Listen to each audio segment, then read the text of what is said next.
Cancer రావడానికి ఏమైనా జెనెటికల్‌గా కూడా కారణాలుంటాయా? Definitely okay.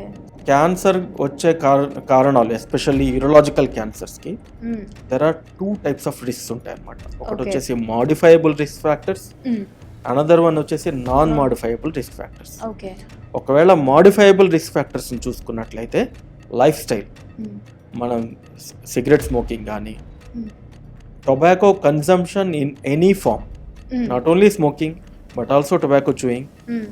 And third thing వచ్చేసి ఈవెన్ ప్యాసివ్ స్మోకింగ్. ఓకే. ఎక్కువగా స్మోక్ చేస్తున్నారు, పక్కన ఎక్కువ రోజులు సంవత్సరాల తరబడి కూర్చున్నా కానీ even passive smoking can cause cancers. ఓహ్!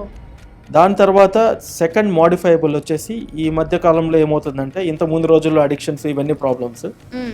అన్ని obesity, high blood sugar, high blood pressure, cholesterol, ఈ 4 కలిపి it could be the risk factor for your kidney cancer లేకపోతే ప్రాస్టేట్ క్యాన్సర్. ఓహ్!